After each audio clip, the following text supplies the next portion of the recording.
3 things 3D artists learn in interior rendering too late.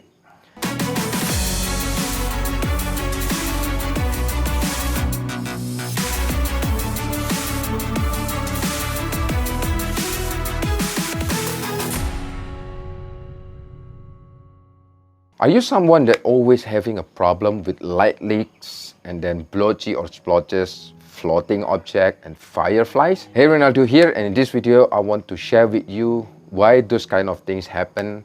And back on my journey using vray for the very first time, I always trying to find a shortcut, and I'm actually quite a lazy person and quite very impatient person that I always want to hit the F9 and then I want to see the rendering right away, and I don't have the patience to put lots of detail on the modeling. So here's the 3 things that 3D rendering or 3D artists always learn too late when it comes to interior rendering. So number 1 is about detailing, and do not skip any step. So there are always steps that you need to work on every stage on your production workflow, and always start with the detailing on the modeling side. So you need to make sure there are no gap between your object, like for example like your wall with your ceiling, because those kind of things can drive or giving the result which is the light leaks. And make sure that you always put lots of attention on the texturing, put lots of detail on the texturing as well, not just on the modeling, and also use the realistic shaders, realistic material. Make sure it's always have Fresnel.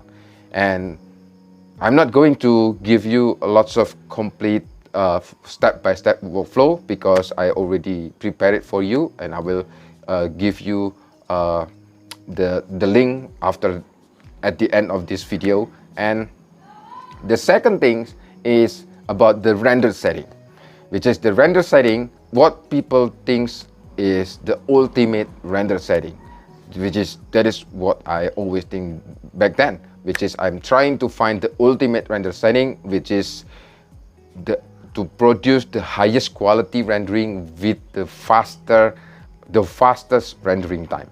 So those kind of things is actually do not exist. What you can do is to make sure that you are in the middle like this, with the decent render time and decent quality, but it still gives you a big problem.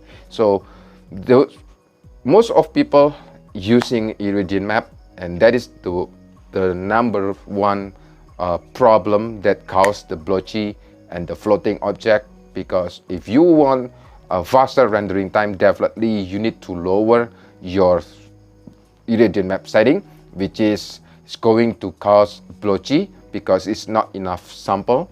And also most people adding more interpolate sample, which is the default is actually 30. So do not touch the interpolate sample because it's already the default. And if you keep increasing the amount of the interpolate samples, it's going to your rendering going to start losing the detail and definitely going to produce like a floating object.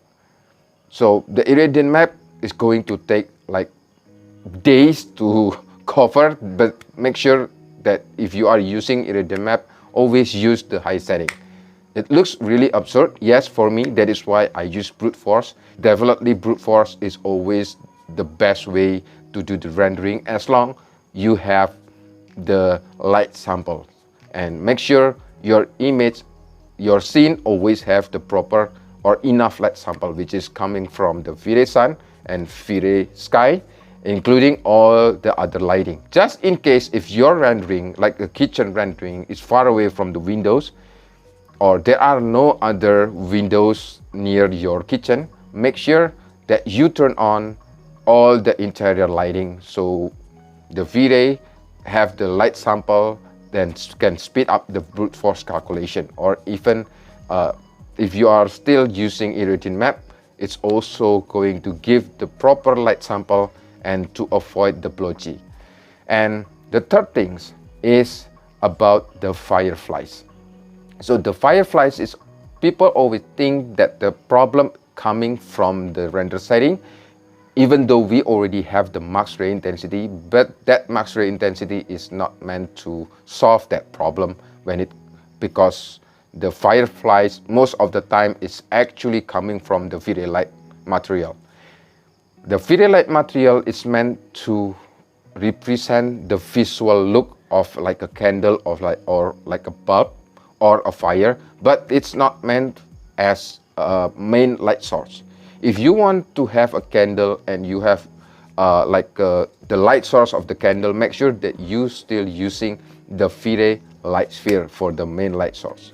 And vray light material, if you use like the very high intensity, it's going to produce fireflies.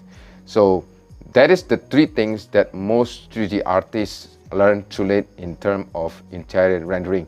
So if you are someone that looking for a step-by-step production framework and you don't want to skip any step and you want to make sure you will have the complete step, all you need to do is to click the link on the description somewhere in this post or in this video, and you will get it for free. If you like and love this video and enjoying this video and think that this video brought value to you, please like, share, comment and subscribe to our channel, and don't forget to tag your friend as many as possible so they can have the same benefit as you by watching this video. And I'll see you on the next video.